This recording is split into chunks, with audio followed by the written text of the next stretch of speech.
Greetings in the love and light of our infinite Creator. It is always a desire to have a student who wishes to learn, rather than a student who wishes to leave the classroom and go about other business. Unfortunately, my friends, the classroom upon your planet is your entire life, so that you cannot play hooky. You can only experience the gradations of feelings that you call emotions and states of happiness and sadness that are part of the catalyst of experience, which bring about thought and a greater understanding of the process which you as a soul are growing and evolving.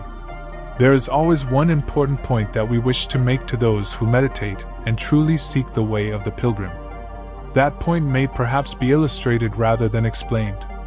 Let us say, my friends, that you all have known an explorer, a treasure hunter, whose desire in life was to seek out the greatest and the best treasure of all time.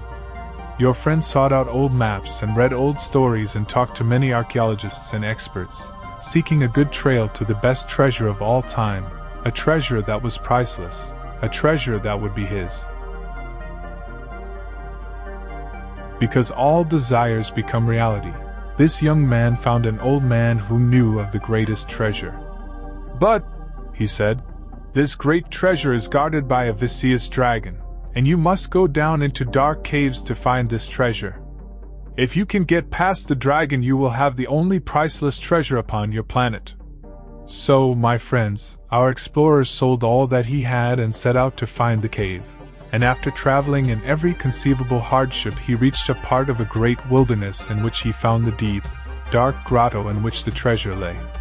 Bravely, he proceeded, tracking down many meaningless dead ends, retracing his steps, moving in the dark but with a remarkable tenacity of purpose. Finally, he heard the hiss of the dragon and saw it, as it glowed an unearthly green in the great vault where the dragon had its nest, and there was a great battle. Finally, the explorer had slain the dragon, and the beast had poured its life fluids upon the damp dark stone of the cave's floor. There was no more hissing, and the explorer could move onward. Onward he moved in total darkness again, now that the dragon light had been extinguished, and came he then to the treasure chamber. Upon a pedestal stood a beautiful filigree box, locked with an intricate lock. He felt of it in the darkness and knew that it was the treasure, or it contained the treasure, he knew not which. Painfully, slowly, he retraced his steps until he came again unto the light of day. He was starved, for he had not eaten since he entered the grotto. The light blinded him, but days passed and he recovered.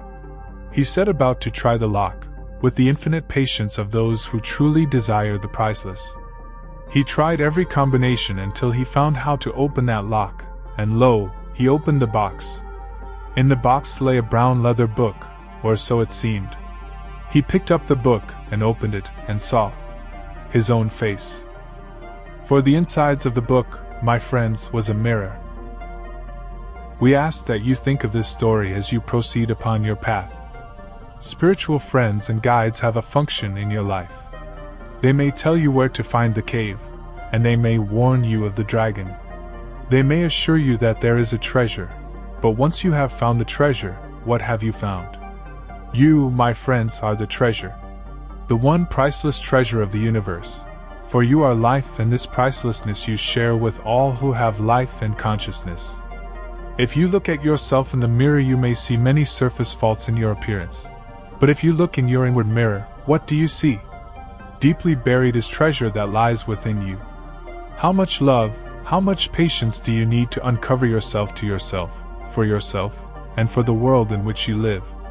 We ask you to trust not any outer garment of word, idea, thought, fact, message, dream, or action, but to go instead into meditation.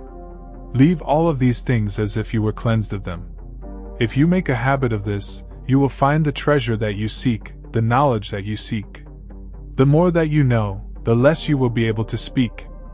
Until finally you will become one who shows people the map and warns people of the dragon, and assures them of the treasure. That is the path upon your particular sphere at this time. May we ask anyone in this room what you perceive the treasure as being? Man and angel. The blending of those two answers, my friend, is the Amen of existence.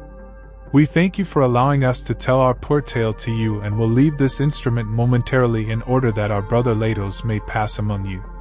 I am Latwii.